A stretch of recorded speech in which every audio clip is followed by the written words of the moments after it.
یہ شمشاد کی لکڑی کا ایک صندوق تھا جو حضرت آدم علیہ السلام پر نازل ہوا تھا۔ یہ اب کی زندگی کے آخری ایام تک اب کے پاس ہی رہا، پھر بطور میراث یعقوب کی اولاد کو ملتا رہا، یہاں تک کہ یہ حضرت یعقوب علیہ السلام کو ملا اور اب کے بعد اب کی اولاد بنی اسرائیل کے قبضے میں رہا، اور حضرت موسیٰ علیہ السلام کو مل گیا تو آپ اس میں تورات شریف اور اپنا خاص سامان رکھنے لگے۔ یہ بڑا ہی مقدس اور بابرکت صندوق تھا۔ بنی اسرائیل جب کفار سے جہاد کرتے تھے اور کفار کے لشکروں کی کثرت اور ان کی شوکت دیکھ کر ڈر جاتے اور ان کے سینوں میں دل دھڑکنے لگتے تو وہ اس صندوق کو اپنے آگے رکھ لیتے تھے، تو اس صندوق سے ایسی رحمتوں اور برکتوں کا ظہور ہوتا تھا کہ مجاہدین کے دلوں میں سکون اور اطمینان کا سامان پیدا ہو جاتا تھا، اور مجاہدین کے سینوں میں لرزتے ہوئے دل پتھر کی چٹانوں سے زیادہ مضبوط ہو جاتے تھے، اور جس قدر صندوق آگے بڑھتا تھا آسمان سے فتح کی بشارت نازل ہوا کرتی اور فتح مبین حاصل ہو جایا کرتی تھی۔ بنی اسرائیل میں جب کوئی اختلاف پیدا ہوتا تھا تو لوگ اسی صندوق سے فیصلہ کراتے تھے، صندوق سے فیصلہ کی آواز اور فتح کی بشارت سنی جاتی تھی۔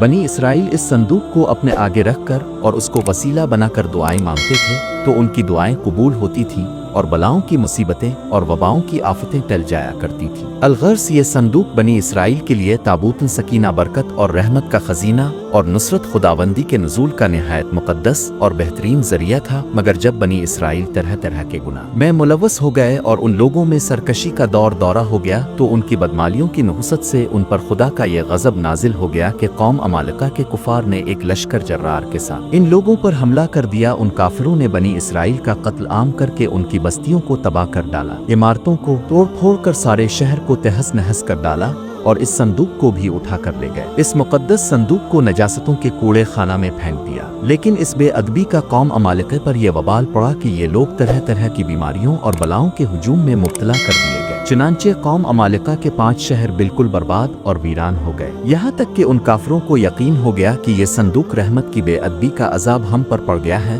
تو ان کافروں کی آنکھیں کھل گئیں۔ چنانچہ ان لوگوں نے اس مقدس صندوق کو ایک بیل گاڑی پر لاد کر بیلوں کو بنی اسرائیل کی بستیوں کی طرف ہانک دیا۔ پھر اللہ تعالیٰ نے 4 فرشتوں کو مقرر فرما دیا جو اس مبارک صندوق کو بنی اسرائیل کے نبی حضرت شمویل علیہ السلام کی خدمت میں لائے۔ اس طرح پھر بنی اسرائیل کی کھوئی ہوئی نعمت دوبارہ ان کو مل گئی، اور یہ صندوق ٹھیک اس وقت حضرت شمویل علیہ السلام کے پاس پہنچا جبکہ حضرت شمویل علیہ السلام نے طالوت کو بادشاہ بنا دیا تھا، اور بنی اسرائیل طالوت کی بادشاہی تسلیم کرنے پر تیار نہیں تھے، اور یہی شرط ٹھہری تھی کہ مقدس صندوق آ جائے تو ہم طالوت کی بادشاہی تسلیم کر لیں گے۔ چنانچہ صندوق آ گیا اور بنی اسرائیل طالوت کی بادشاہی پر رضامند ہو گئے۔